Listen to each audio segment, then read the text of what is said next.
Hello and welcome along to day 4 of the Magical Worlds book tour. So today is Halloween and it made sense to colour in this little pumpkin.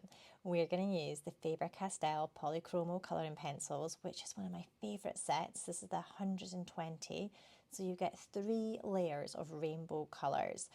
The eagle-eyed amongst you will have noticed which is my favourite shade of green in that set. It is tiny because I've used it so much. So I did start off using my favourite shade of green on these little leaves. A good trick of mine is I colour quite hard at the part of the leaf nearest the stalk or the stem and then sort of ease off on the pressure towards the tip, and I leave a little white bit right at the edge there, right on the tip. That means that it kind of looks a bit glossy, I think, and as you can see with the bigger leaves, there's sort of like a little white halo all the way around the outside. Varying the pressure like that and making a bit of difference between the light and the dark, I think just makes everything look a bit more 3D, a little bit glossy. Here's a little bit about the pumpkin cottage.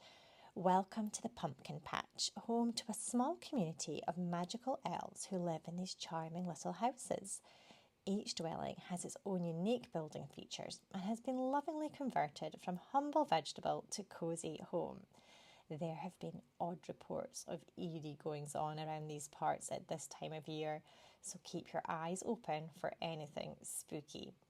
So that is our little spooky Halloween colouring. We are using a Derwent Bending Pen on this big bit of orange. I find if you're colouring a big section, it's nice to use a blending pen because it just smooths everything out, helps it be a bit more coherent, a bit flatter, I guess, takes away a lot of the pencil markings.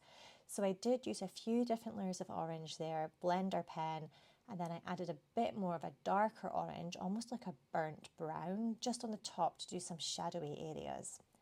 Now we're going to do the door. I like to press quite hard, sort of at the top and the bottom of those little planks of wood, and then a little bit of white in the middle, left blank. That makes it, I guess, a bit shiny. I mean, is wood shiny? Maybe if it's polished mahogany, but you know what I mean.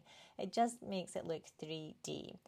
We're going to have quite a coherent colour palette in this colouring. So everything is sort of warm shades of orange and burnt umber, bit of yellow and brown with the green accents of the foliage. And then I think I'm going to use, I did it a little bit at the top there, a bit of pink and purple, just for the bits and bobs that are on the windows. So we've got the flowers, the pots, the curtains, a couple of little bottles as well. This very limited colour palette I find very soothing. It means I don't have to pick a lot of different colours. Also, there's always going to be a lot of orange in a pumpkin house, so that's quite nice that the orange is allowed to be the star of the show and everything else is a little bit of an accent. Here we are with my favourite green once again. You can actually see in a minute how tiny this little pencil is. Also, because I didn't really plan this out and work left to right because I get overexcited and can't do that, I did start to smudge the colouring pencils a little bit with my hand. So if you pop a blank sheet of paper underneath your hand, it'll stop the smudging and the colouring pencil getting smooshed all over the bits of the paper that you don't want to be coloured.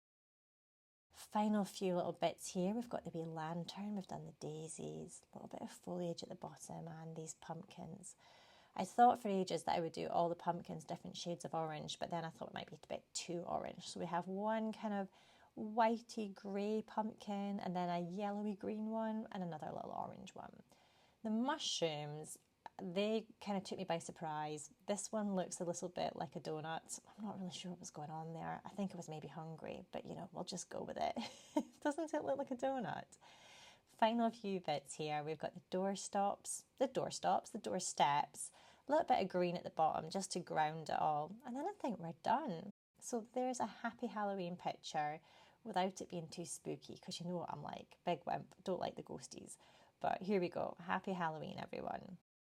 I hope that's given you some ideas for your colouring, and I can't wait to see your pictures in Magical Worlds.